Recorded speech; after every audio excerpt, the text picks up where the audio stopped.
चलिए नमस्कार साथियों, good morning all of you. मैं गौरव शर्मा आप सभी का स्वागत करता हूं करंट अफेयर की क्लास में। तो आज हो भाई 9 जून और सुबह के बज चुके हैं 7। और आज जो भी महत्वपूर्ण सवाल करंट अफेयर के हो सकते हैं उनको जल्दी से करते हैं कवर अप। तो जल्दी से आ जाओ भाई, और पहला जो क्वेश्चन है उसको जल्दी से करते हैं। 9 जून 2026 डेली करंट अफेयर। और जिस भी आप सरकारी नौकरी की तैयारी कर रहे हैं, चाहे आप एसएससी की कर रहे हैं, चाहे रेलवे या फिर स्टेट एग्जाम किसी की तैयारी कर रहे हैं, तो सभी के लिए ये क्वेश्चंस होने वाले हैं महत्वपूर्ण। एक एक कर करके देखते हैं। आइए, पहला ही क्वेश्चन है और रिसेंट अपडेट है कि फ्रेंच ओपन 2026 में महिला एकल का खिताब किसके द्वारा जीता गया है? महिला एकल का खिताब किसके द्वारा जीता गया है? तो भाई याद रखना, महिला एकल का खिताब मीरा एंड्रीवा के द्वारा जीता गया है। किसके द्वारा जीता गया है? मीरा एंड्रीवा के द्वारा जीता गया है। अब फ्रेंच ओपन में जो आपका, इधर आ जाओ, फ्रेंच ओपन में फीमेल कौन है? तो फीमेल है मीरा एंड्रीवा। और मेल में कौन है? फिर मेल में कौन है? तो मेल में आप याद रखिएगा कार्लोस अल्कराज। ठीक है भाई। अब चलो इससे संबंधित थोड़ा सा न्यूज देख लो। मीरा एंड्रीवा ने फाइनल मुकाबले में माजा च्वालिस्का को हरा करके फ्रेंच ओपन 2026 महिला एकल का खिताब जीता है। 19 वर्ष की खिलाड़ी हैं ये एंड्रीवा, और इन्होंने शानदार प्रदर्शन करते हुए अपने प्रतिद्वंदी को 6-3, 6-2 से सीधे सेटों में पराजित किया है। उनका पहला ग्रैंड स्लैम था। ये जो ग्रैंड स्लैम था वो पहला ग्रैंड स्लैम था और कुल छठा WTA टूर स्तरीय खिताब है। आपको पता होगा टोटल जो ग्रैंड स्लैम होते हैं वो होते हैं कितने? 4 है ना? 4 है। कौन कौन से हैं?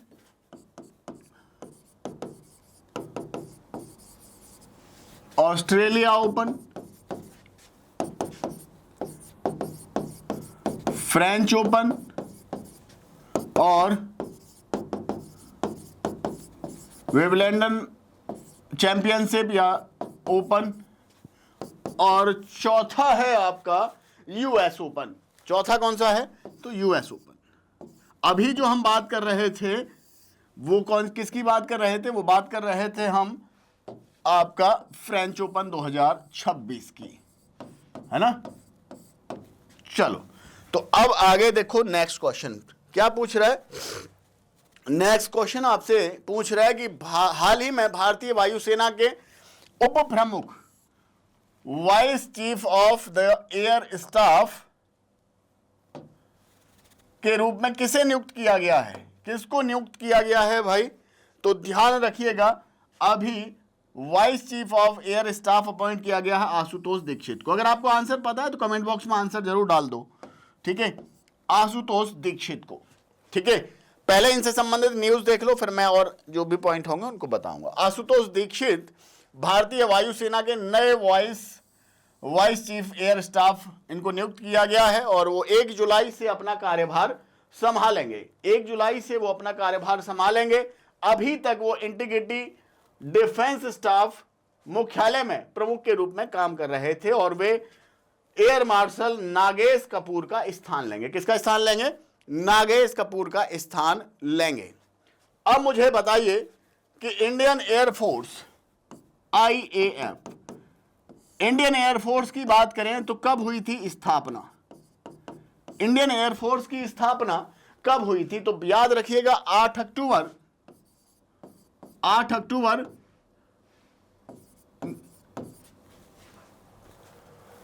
1932, 8 अक्टूबर 1932। और अगर हेडक्वार्टर की अगर हमसे बात की जाए तो कहां पर है? न्यू दिल्ली। हेडक्वार्टर कहां पर है? नई दिल्ली। आदर्श वाक्य क्या है? तो अगर आपसे एयरफोर्स का आदर्श वाक्य पूछा जाए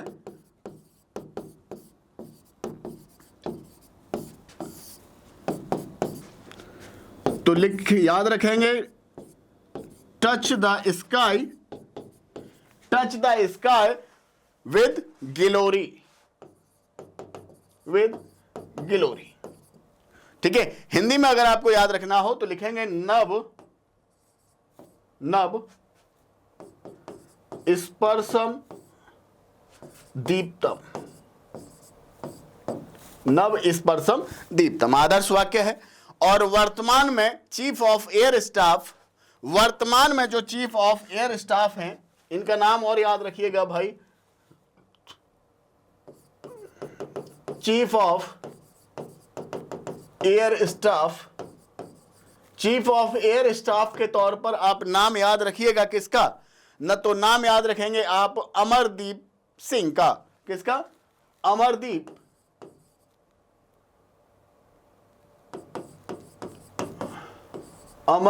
सिंह। तो चीफ ऑफ एयर स्टाफ तो आपको पता चल गया, लेकिन साथ में कोई ये भी बता दे मुझे कि भाई थल सेना प्रमुख कौन है। तो थल सेना प्रमुख चलो मैं यहीं लिख देता हूं,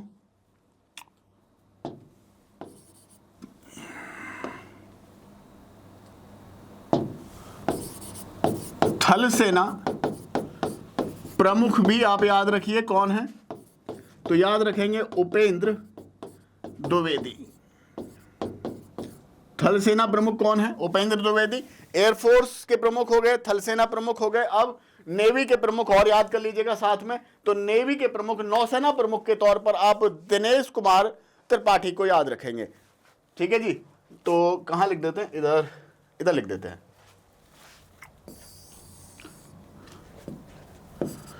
नौसेना प्रमुख कौन है भाई, तो नौसेना प्रमुख के तौर पर आप ध्यान रखिएगा, नौसेना प्रमुख के तौर पर आप ध्यान रखिएगा दिनेश कुमार त्रिपाठी को। कौन, दिनेश कुमार त्रिपाठी, ठीक है। चलो अब आ जाओ नेक्स्ट। अगला क्वेश्चन क्या पूछ रहा है जी आपसे, अगला क्वेश्चन आपसे क्या पूछ रहा है, भारत में उपराष्ट्रपति सीपी राधाकृष्णन द्वारा लॉन्च की गई पुस्तक when audit matters, CAG intervention that made a difference की संपादक कौन है। तो याद रखिएगा इसके जो संपादक हैं वो हैं पूर्व सीएजी प्रमुख जिनका नाम है विनोद राय, है ना, पूर्व सीएजी प्रमुख हैं विनोद राय, इनके द्वारा ये किताब लिखी गई है। भारत के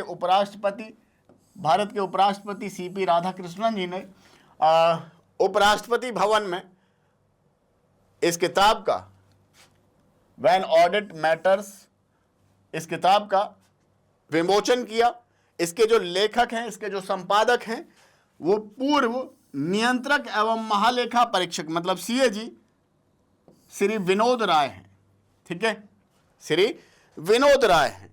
अब मैं आपसे ये पूछना चाहता हूं, मुझे बताइए अगर आपको पता है कि सीएजी का प्रावधान संविधान के किन आर्टिकल्स में है। तो अगर आपको ध्यान रखना है तो आप ध्यान रखेंगे, अगर बात सीएजी की होगी तो आप याद रखेंगे आर्टिकल 148 से लेकर के 151, आर्टिकल 148 से लेकर के 151 किससे संबंधित है, सीएजी से संबंधित है, नियंत्रक एवं महालेखा परीक्षक से संबंधित है। साथ ही साथ ध्यान रखिएगा सीएजी को हम लोकधन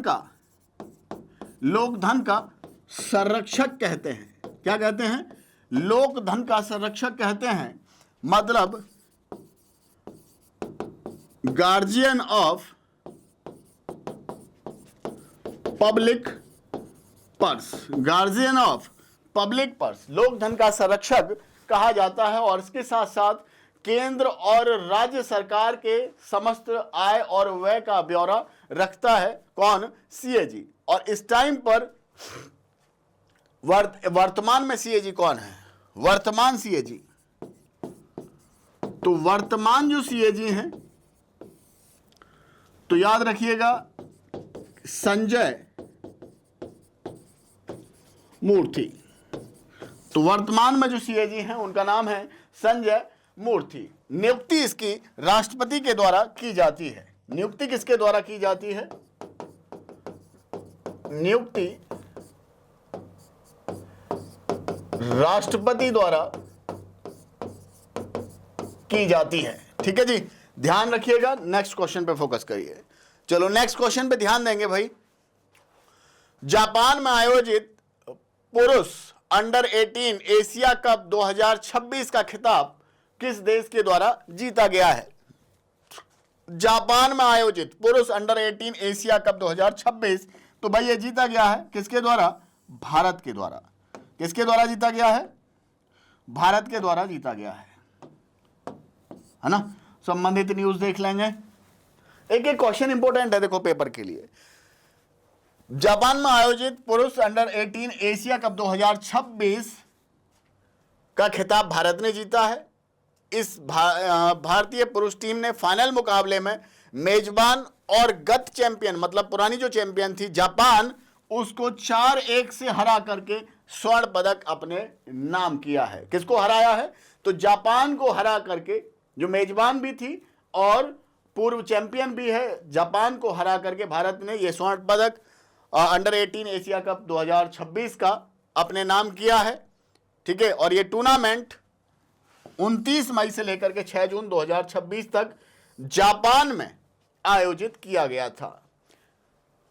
काकामिगाहारा एक जगह है जापान में, तो यहीं पर यह आयोजित किया गया था। ध्यान रखिएगा।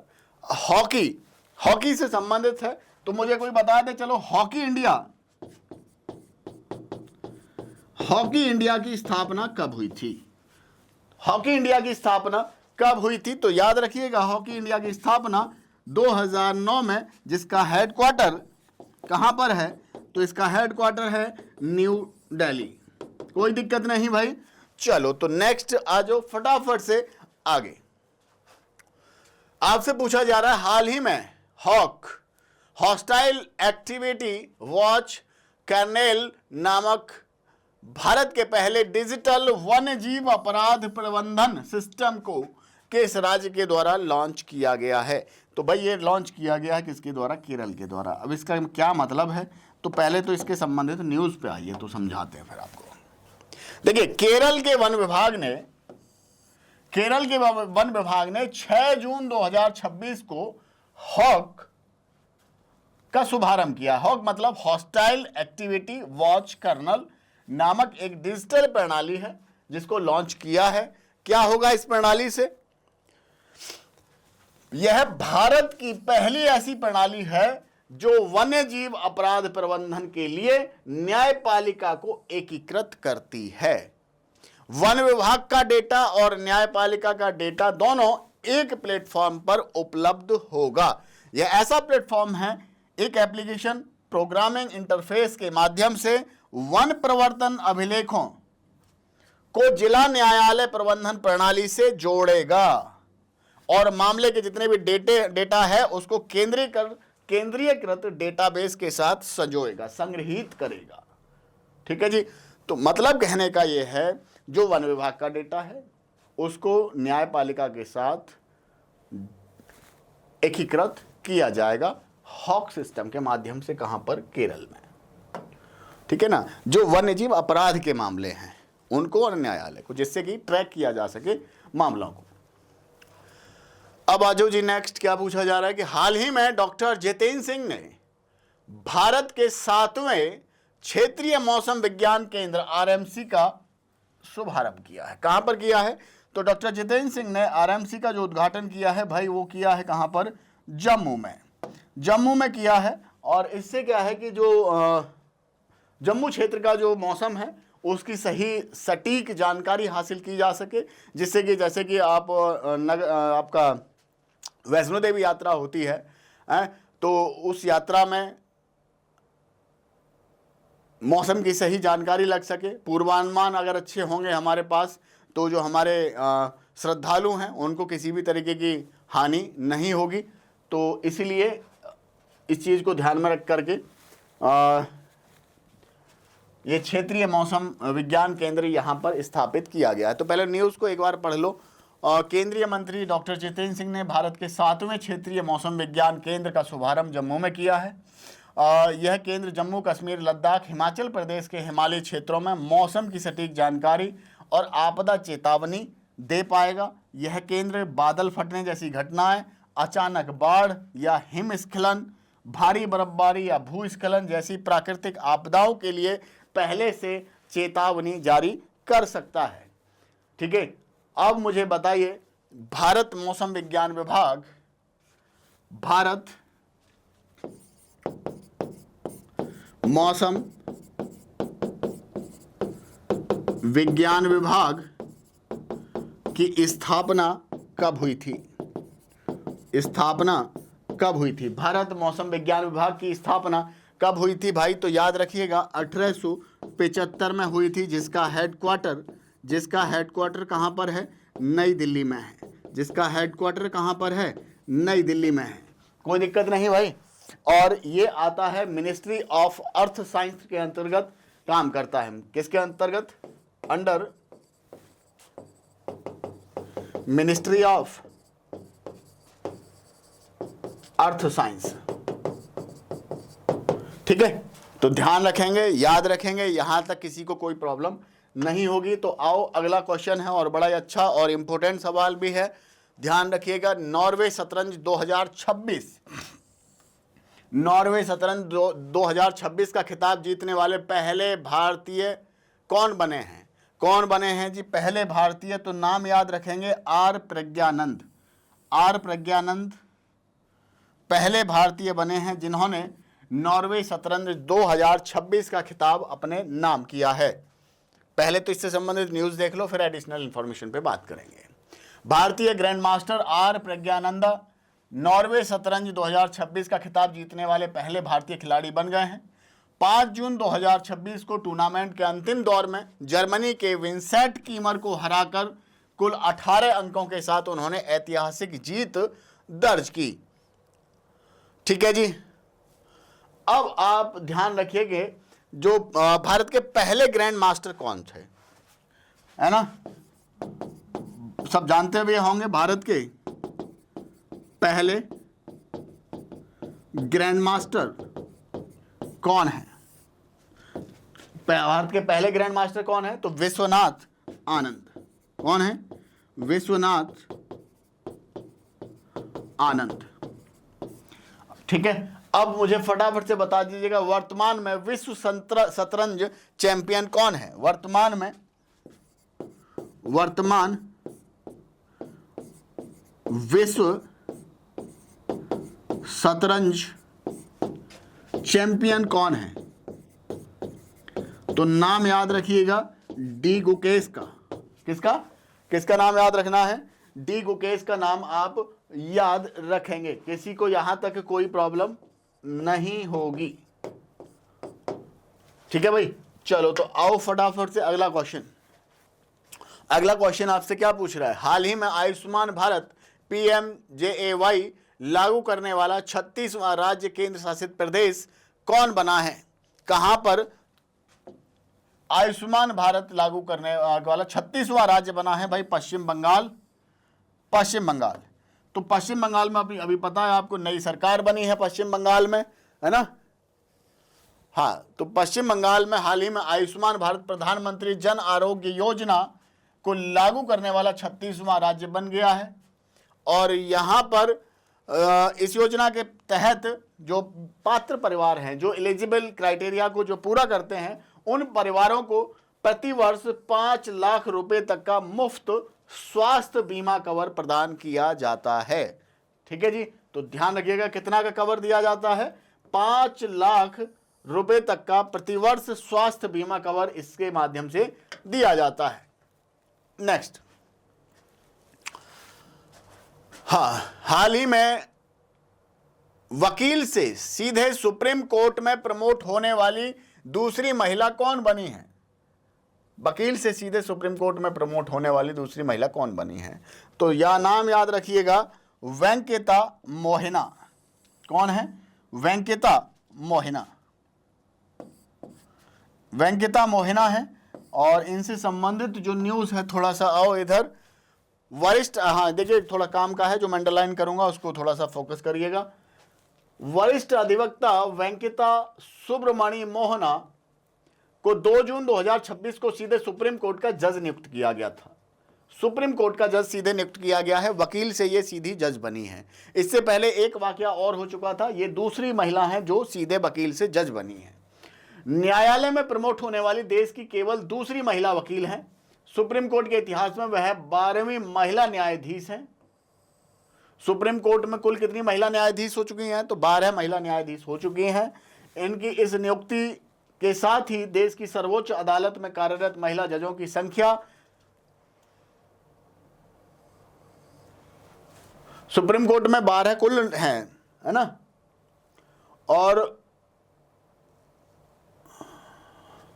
ठीक है, जस्टिस नागरत्ना 2021 में सर्वोच्च न्यायालय की न्यायाधीश हैं और उनके पास 2027 में भारत की पहली मुख्य न्यायाधीश बनने का भी अवसर है। तो एक महिला और कौन है? जस्टिस बीबी नागरत्ना। तो ये नाम आप जो है ध्यान रखेंगे, इम्पोर्टेंट भी है, महत्वपूर्ण है। और एक और बड़ा अच्छा सा सवाल फटाफट से निपटाते हैं आज के पूरे सेशन को। हाल ही में भारतीय मूल के डॉक्टर ने किस देश में रोबोटिक टेलीसर्जरी करने का सबसे लंबी दूरी का वर्ल्ड रिकॉर्ड बनाया है? तो भाई ये गुयाना से एक सर्जन है भारतीय मूल के। इन्होंने मध्य प्रदेश में, इन्होंने कहाँ पर? मध्य प्रदेश, इंदौर मध्य प्रदेश में एक रोबोटिक सर्जरी करके सबसे लंबी दूरी का ये रिकॉर्ड बनाया है। भारतीय मूल के कार्डियक सर्जन हैं डॉक्टर सुधीर श्रीवास्तव। इन्होंने गुयाना में बैठ करके 20,000 किलोमीटर दूर भारत के इंदौर में भर्ती एक मरीज की रोबोटिक सर्जरी की है। ठीक है जी। और रोबोटिक सर्जरी सफल भी रही। इसके माध्यम से कह सकते हैं इस टेली सर्जरी को भारत में निर्मित SSI मंत्रा, ये नाम याद रखिएगा, SSI मंत्रा रोबोटिक सिस्टम के माध्यम से अंजाम दिया गया और इसके माध्यम से ये सबसे लंबे दूरी पर बैठ करके डॉक्टर के द्वारा रोबोटिक सर्जरी की गई है। लगभग कितना? 20,000 किलोमीटर। तो चलिए, ये थे आज के कुछ महत्वपूर्ण सवाल, कुछ महत्वपूर्ण इन्फॉर्मेशन जो हमारे एग्जाम के पॉइंट ऑफ व्यू से महत्वपूर्ण है। इस क्लास की जो PDF है वो आपको टेलीग्राम चैनल में मिल जाएगी। रेडियन लर्न स्मार्ट के टेलीग्राम चैनल पे जाइए, ज्वाइन कर लो वहाँ से आप इसको डाउनलोड कर लेंगे। अदरवाइज़ आप मेरे नाम से भी टेलीग्राम चैनल पे जाएं, गौरव शर्मा सर के नाम से टेलीग्राम चैनल पे जाएं, तो वहाँ से भी आपको ये PDF मिल जाएगी। ठीक है, तो चलिए, थैंक यू सो मच। मुलाकात होगी कल सुबह 7 बजे। Thank you so much. जय हिंद, जय भारत।